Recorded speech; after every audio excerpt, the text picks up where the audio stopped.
Hey y'all, one and all, welcome back to ATLA Shrugged. For those of you who are joining us for some reason on episode 3, thanks for doing that. I'm Kaylee. And I'm AJ. And we are the married folks talking about my favorite show in the world, Avatar: The Last Airbender. Maybe we should tell them we're married. I think I just said that. We are married. Okay, yeah, just in case you This is the Married Podcast. The Married Podcast. Okay, so as we sort of chill here in the iceberg of social distancing, here we are bringing you episode 3.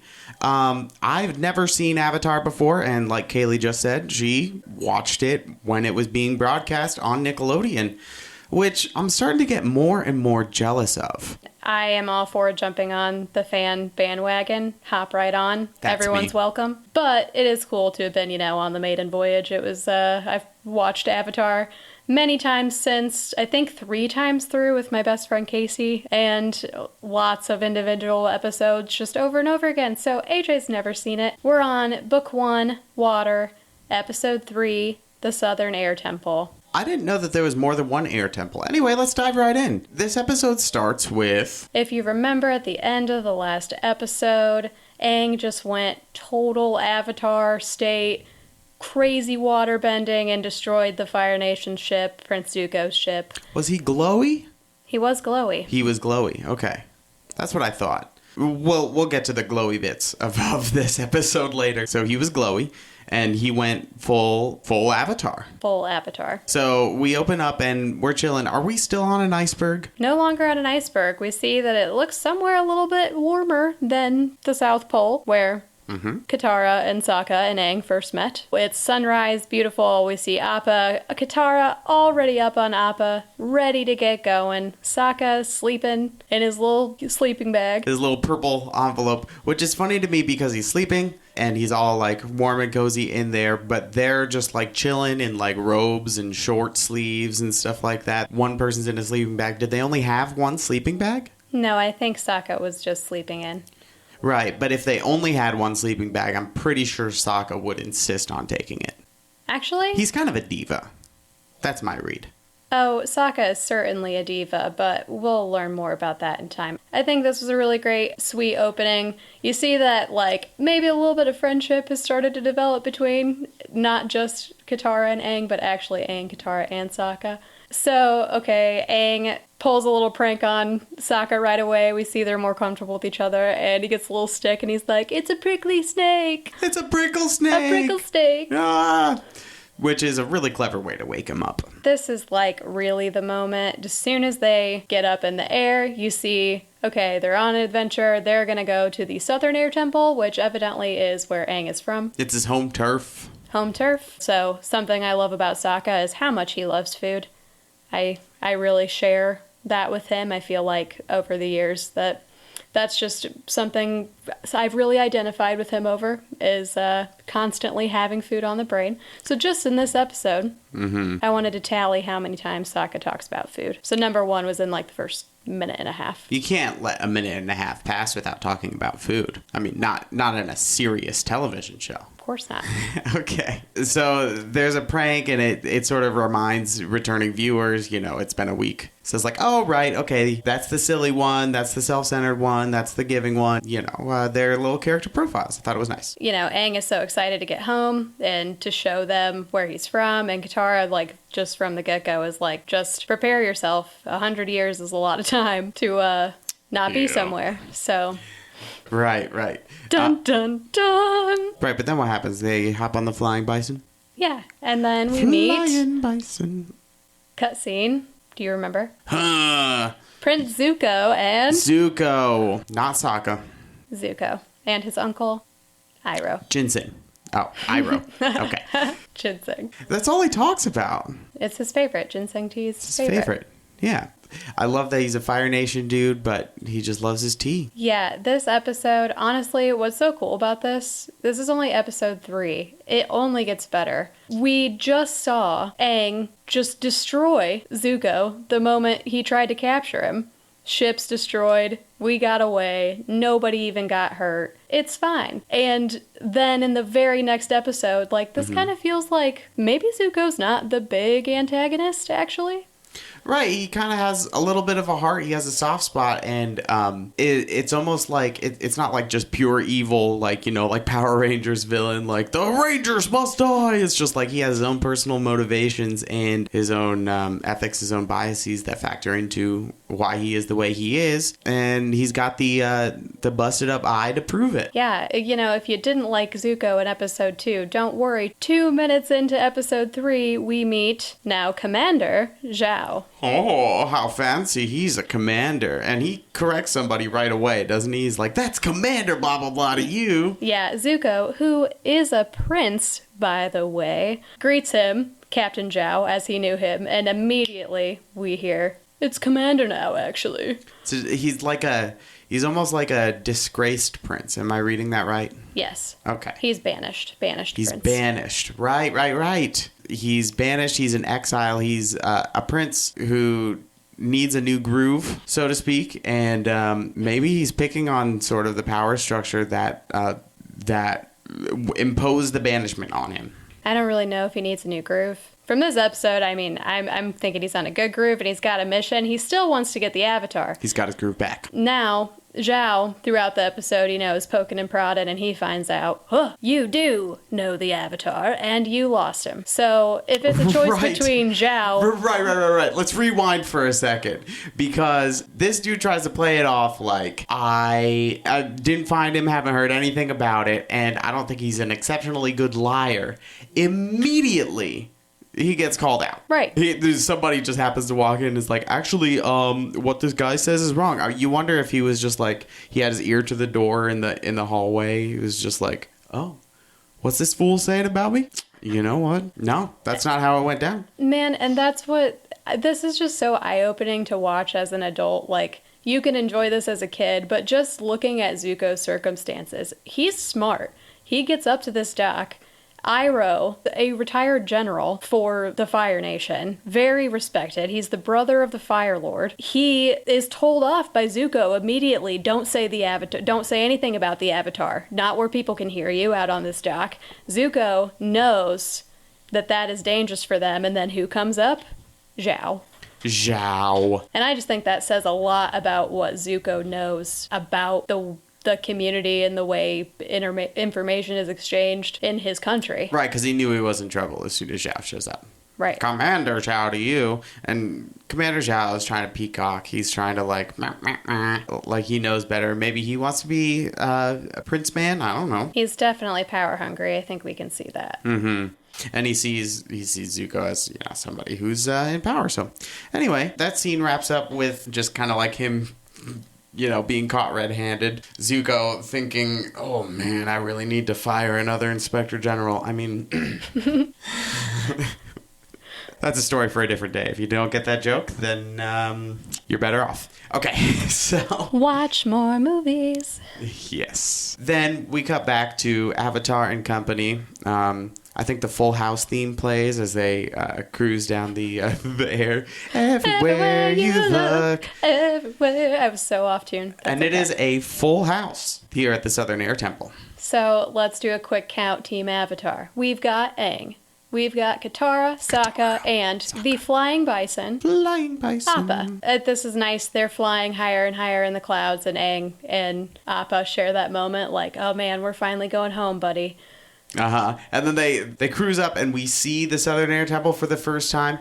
And I swear that would make an awesome, 70s band album cover. You just see the castle and it's all mystical. It's a little, snowy and stuff. It looks like a prog rock album cover, with the pillars and stuff. AJ's very knowledgeable in prog rock. He's introduced me to that world. I like it a little bit. I've actually wondered a lot through the series since I've been rewatching it if those dudes... they probably have to be prog fans because all of the artwork is like every album I've ever seen. Let's say it this way. If I put on a Yes record, John Anderson steps up to the mic after an 8-minute long instrumental intro and he starts to go like, the Fire Nation's helmet found in the Southern Air Temple. Then I would be like, yep, that's prog. Anyway, you can't protect him forever. Master of all the elements. I don't really know where we're going with that, but point being, we love fantasy, and you do too, or you wouldn't be listening to something about Avatar: The Last Airbender. That's right. Back to it. Beautiful shot of the temple, right? He's like, over there is where we used to play air ball, and over here is where I used to air fry meats. And over here is where we used to watch Air Bud. And we're watching and he giggles. It's just like foggy and desolate and gray. And there's like a little bit of spooky music playing as he's running on the path around the mountain. Like, this egg is just gung-ho, just jogging up the way. And it's like, dude, it's a ghost town. Right. Right, so you can never go home again. I guess. It's kind of sad. You can never go to the Southern Air Temple again without seeing some of your predecessors, some of your friends, and absolutely zero meat. I think that's interesting too, because, Aang explains as he's flying up, Katara, the Fire Nation, couldn't have gotten up to the air temples. The only way to get up here is by flying bison. So he thinks, he has hope that his family and his people have just hidden themselves away and protected themselves, and he's about to go meet the new generation of airbenders. And really, he has a reason to expect this. He stumbled across a isolated village in the first episode. He saw, this is how people live now, hiding away from the tyranny of the Fire Nation and the other forces out there that would wish to do them harm. He thinks, maybe I'll find my family. Maybe I'll find my home up here. But we get a sad contrast from that, and sort of a cool image with the statues. Yeah. Right, but before we do that, we realize Aang, or as M. Night Shyamalan pronounces it, Ong, has what? Go on. It's a fine film. We see 2 thumbs down. We see some gatekeeping. There's a really cool security system on the Southern Air Temple. Really cool security system. That is, you have to be an airbender. You have to be an airbender in order to activate the whoopee cushions. The whoopee cushions 3 that are located on the door there. They don't let out farts. They let out angelic horns. I'm pretty sure, I'm going to bet $20 that in an initial cut of that episode, the sound designers put fart noises in that sequence as a joke.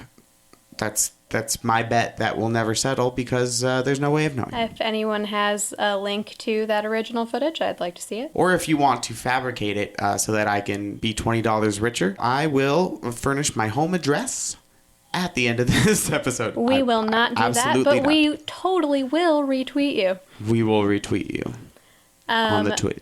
But before we actually go into the air temple is when we get the flashback to meet Macchiato. Macchiato. Okay, so what happens there? What happens there? Yeah, we meet Macchiato. Yeah, Macchiato. He's having some ancient mastery cake baking lesson. Which is fitting that he's making a dessert because saying his name out loud makes me feel I'm ordering at Starbucks. Can I have a tall macchiato, please? Extra cream. I don't know where that came from. Anyway, continue, Kaylee. You know more than I do. So, this whole episode kind of like moves a little bit quickly, and I feel like that's okay. We're getting a lot of information in flashbacks and in weird cuts to suddenly we're in Zuko's life, but I think that is really effective because, like, we're 3 episodes in and we still don't really know anything about Aang. Like, not really. Right. He hasn't had that. We've gotten hints at his power. We haven't seen the whole shebang. So Aang talks to Macchiato, and this is when we learn that the other monks, whoever they are, his educators and mentors and other leaders at the Southern Air Temple, the mistake they made, according to Macchiato, was telling Aang that he was the Avatar before he turned 16 years old.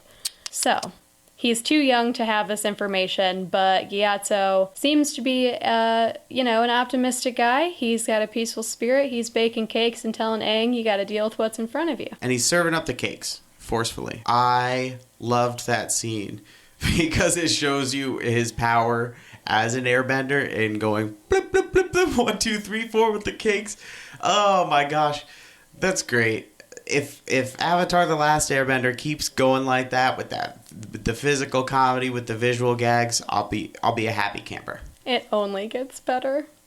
That's good to hear. I can't wait until we get to cactus juice. It's too soon. Okay. Cactus juice. Just wait. That's an off-menu item at the Starbucks. So It's more of a desert delicacy. Desert delicacy. It's the quenchiest. What? We'll get there. Okay. Those 3.5 of you out there who know what I'm talking about, I hope you chuckled. Anyway. I just checked. It's 3 3/4 now. 3. Where? What? Yeah. Are you wasting away listening to our podcast? Well, no. One of them is doing the hokey pokey, so they put their right hand in just now. Well, time to get back to what it's all about. That's right. Okay, so we met Gyatso. Then stand in front of the door for a minute. Let's just stand in front of the whoopee cushion door and plant them there before Aang opens it and jump back to Zuko for a minute. Zuko. So Zuko, now, because they've been invited to tea by Commander Zhao. What kind of tea? Ginseng tea. It's my favorite. Let I it raised be my known. hand to interject just now, and I just said the most typical thing. I think he's starting to like Iroh the most, which totally makes sense. Iroh's my dude. I would want him to be my grandpa. Don't we all? I'm gonna ask him to be my grandpa. If anyone has Uncle Iroh's number, please send it to me before you send it to my husband. Nope, you can go ahead and use a self-addressed stamped envelope and send it to my home address. I will furnish that when we conclude here.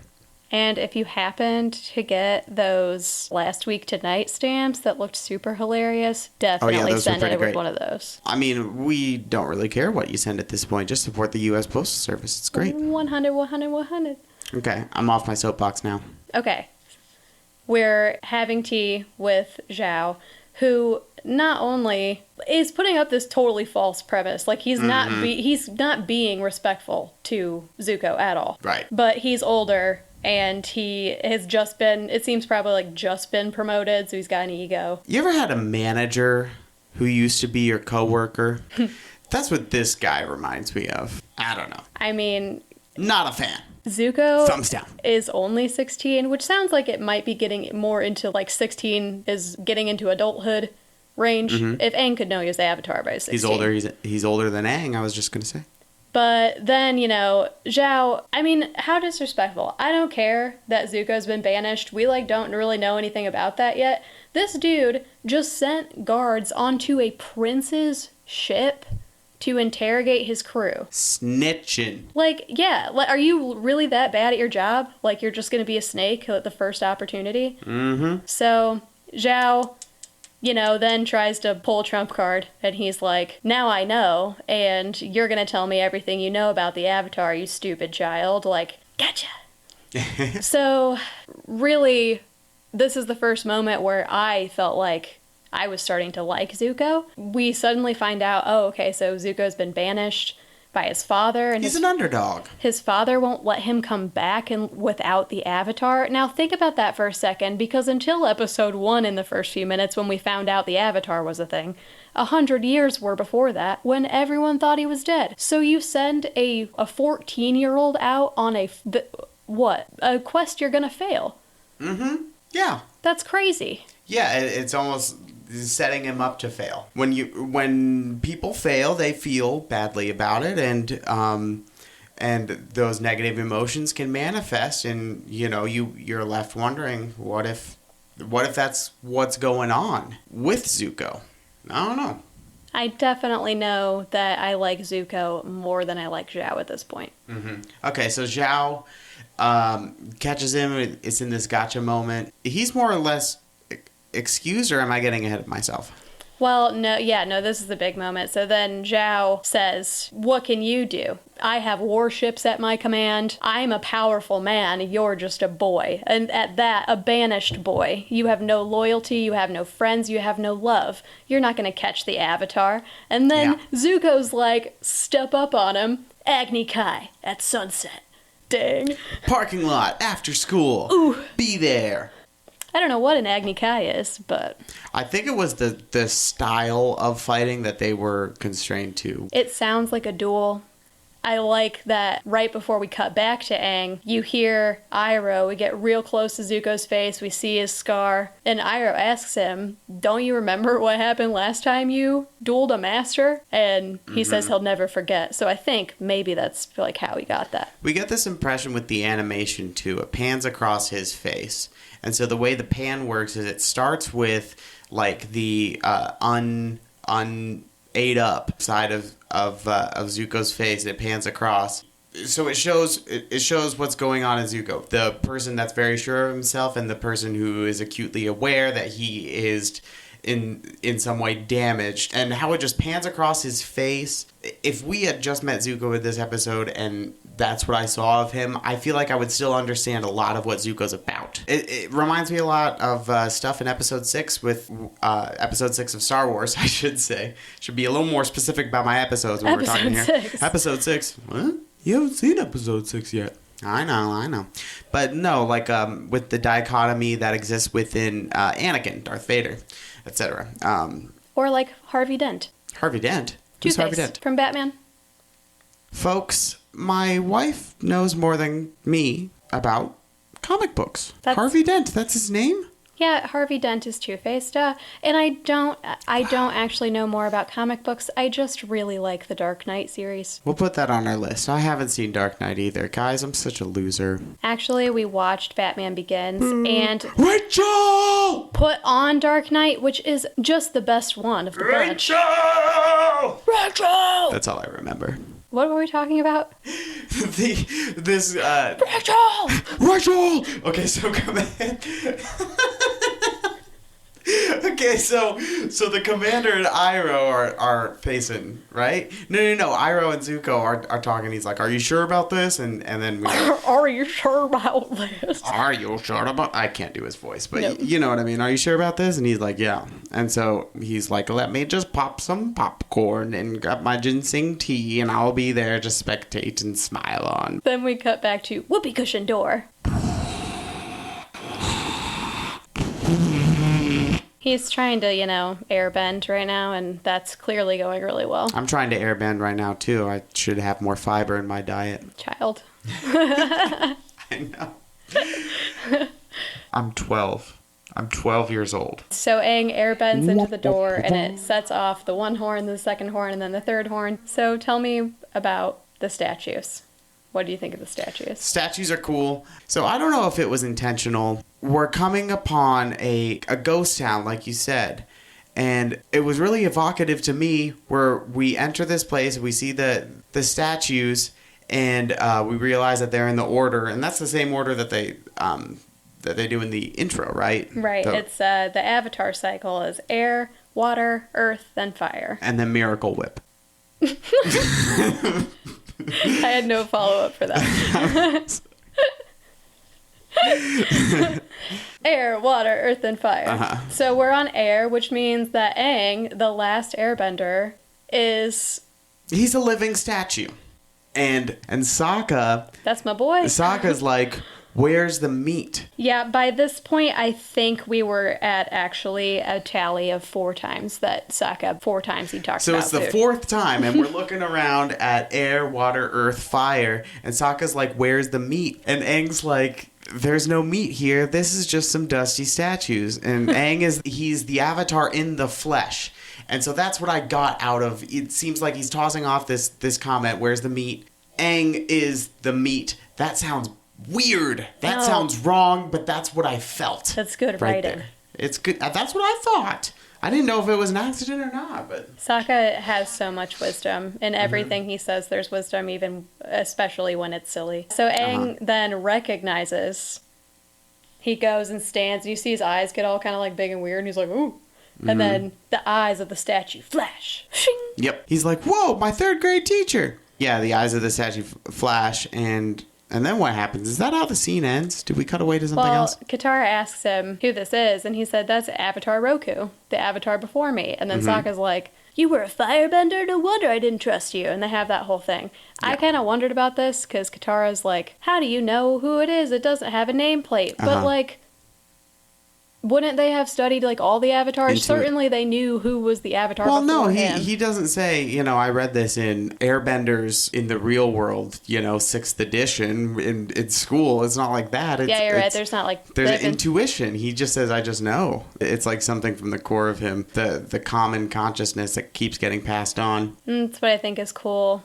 Before we get to the coolest bit of firebending that we've seen so far. That's what I just think is really cool about this is there are a lot of spiritual practices and religions and martial art styles. This whole episode is packed full of real cultural stuff, and it's really cool how when you take real life stuff and put it in fantasy, how you can experience it in a whole new way. Anyway. Yes. Firebending. Yes. Firebending. Yeah. This is the fight, right? This is the playground fight. This is the sunset. Agni Kai. Yeah, because the commander, he's all on his high horse, and he's like, Aang is mine now. And here's one deficiency in the writing that I see, and I might change my mind on this later. But I don't know enough about Commander for him to be like, Aang is mine now. He does feel a little bit like that Power Ranger villain. I was kind of thrown off guard when he said, Aang is mine now. I was half expecting him to be like, Aang is mine now. And I'm in love with him. I was like, okay, so like why? Yeah. Why is he so? I think he definitely came on strong. But again, I think this was an opportunity to show that you might not like Zuko, but he's not the antagonist. You thought Zuko was the bad guy. We're not sure yet if he's a good or a bad guy, but he's not the bad guy. There are bosses. Right. Bosses, frequently bad guys. And Zuko just wants to get home. And so Commander Zhao just sees more glory for himself. He's like, you're a child, you already failed, I'm going to go get the Avatar now. A big man beating up on a child. Everything for Zuko rides on this, he feels. It's the way to prove himself to the society that he's come to know. And that's his motivation. And so that enters this question you were talking about. How bad is Zuko? I don't know. But we see some firebending, and pretty quickly it's obvious that Zhao, like literally, Zuko throws like a flaming kick at him, and he just like crosses his arms and destroys it. Like, they're evenly matched, and this dude is like significantly older. He's a master. We see Zuko's powers, which I don't know if those become an issue for Aang, or if it's like they team up like in the movies, like air and fire put together, we make air fryer. It would be so cool to have a firebender. He could just like cook anything whenever. Sokka would be happy. He would be happy. Oh, we'll get there. Yeah. But like Zuko is not evenly matched with him. He is a very good for his age, but you see like Zuko's breathing heavy. He's throwing as much power as he can into everything. And Zhao's not even flinching. You know that phenomenon where if a mother sees her baby in peril, a mother can get like superhuman strength. Like there have been like news reports of like a mom like lifting a car, like a bus. I've heard. like lifting a bus, so you can do things that otherwise wouldn't be possible if you didn't feel like your entire world was at stake. And I feel like perhaps that's what we got out of Zuko. Yeah, I like that line from Iroh. He tells him, remember your basics, but then he yells at him, break his root, and then you get the like sweep the leg, and then zoom out, and then replay, and then zoom out from a new angle and replay. It's the eye of a tiger, it's the thrill of the fight. Zuko smirk, and then Zuko walking away slowly from an explosion, and then of his own ignition. Shows Commander Zhao mercy. 16-year-old just whooped you. Then 16-year-old turns his back, and this adult leader in the Fire Nation military tries to shoot him with fire in the back. There's this great part of A-Team. The A-Team is beating up on whoever their bad guys are in that episode. And Mr. T's got like his rings on, and he's cocked back to like punch this guy. And then he like stops for a second, and he lets the other guy go. And for some reason, Mr. T's jewelry clangs, and Mr. T goes, "Aight, fool, I'll let you live." And that is often more like a display of dominance than finishing the job. Yeah, I mean, Zuko had the opportunity to scar this really mean man after he shamed him all day, had the opportunity to pay it back, and he didn't. And that shows a little good in him. He's a firebending pacifist. Ooh. Maybe that's a stretch, I don't know. That's nice, because you see then the first time that Iroh is not just this dithering old man, because he comes out of nowhere. You don't even see Iroh move, and his hand is on Zhao's foot, stopping him. Because he was tempted. He was tempted to make the dude hurt, but he says, "Do not taint your victory." Right? Do not taint your victory. Do not taint your victory. And sometimes it's all you got to say. When you win, don't rub it in. And then he tells Zhao that his behavior was disgraceful and that even his nephew, Banished, has more honor than him. Ooh, burn. And I don't know if you saw Zuko, but his little cartoon face was taken aback and touched, and it was really sweet. It was cute. It was a Hallmark moment. Hallmark. Do not taint your victory. Ugh, what a great line. What a great line. And then we cut back to what's going on at the Southern Air Temple. Where Aang has just discovered that firebenders did actually invade his home, and not only that, but he finds the remains of his beloved mentor, Monkiatsu, left in the ruins. And you look at the carnage there. You look at the dusty old carnage. You look at the history preserved in that room. And you see how many Fire Nation people it took. We haven't heard more than 20 words from this guy, but via the funny visual gag of the cakes at the beginning and this, where you just see how much Fire Nation force it took to actually take him down. You know, there's this old thing, a picture tells 1,000 words, and I'm going to be honest, we're at the 3rd episode of this podcast right now. I did not know what was so good about this show quite yet. This 3rd episode, it pulled me in. I'm really excited to hear that. And I said that earlier, I think at the very beginning, but this episode, every time I watch it, it makes me tear up. And this is really the first time is when you hear Aang, that voice actor, oh my God, such good acting, but you hear just his sob, and that poor little boy just drops and puts his hands in his face, and he realizes. Yeah. And that's when it got me. But you see, okay, this triggers Avatar state. He's not only in grief, but... Oh, he's mad. He's feeling some rage. Uh-huh. Yeah. Yeah, he's mad. And what happens when Aang is mad? He glows up. He glows up. He show up with the glow up. And... Sokka's the first one there. Yeah. It's like you see that Aang is not in control. The wind gets crazy. You see Sokka literally fly through the air and hit a rock wall and fall. Completely out of control. Katara comes up, and Katara doesn't even hesitate. Sokka gets up, says he found Monkiatsu. And Katara just says, oh my God, it must be his avatar spirit. I'm going to try and calm him down. This is a vicious whirlwind that literally is throwing rocks, and Katara's not afraid. No hesitation. Yeah. That shows that she's... the best. Well, if you say so. I think so. I love Katara. I don't know that yet. She seems cool. Weird hair. The loopies. Seems cool. The loopies. But that's really sweet because then Katara tells him... Do they get together? Only time will tell. I think that means yes. I mean, literally, you could have a spoiler. Just speculation. It's not a spoiler. It's just me speculating. I mean, correct me if I'm wrong, guys, but I think if he does, literally one Instagram search, he could get confused. There are a few... there's me? A lot of I could artwork. get confused? There's a lot of fan artwork with the romances. Okay. Yeah. I'll be sure to keep safe search on. Okay. If you don't get that joke, you're not meant to. So So Katara tells him she knows how much it hurts to lose their family, and tells him, she felt the same way when they lost their mom, but she and Sokka are his family now. And I love that Sokka's just looking at her. Yeah, and we look back behind them and we see him, there's this animation where we see their backs and we see Sokka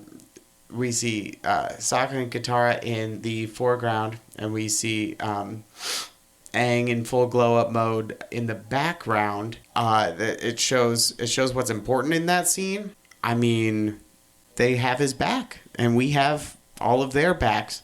That's another thing I don't think maybe was intentional, but again, the degree to which this show is very, very smart while it's being entertaining has been surprising me, and I wouldn't be surprised at that either. Maybe I'm reading too much into it. Who knows? But to end on that kind scene, we get to the end of the episode and final tally for food counts before Sokka finally got to eat something. Lemur snacks!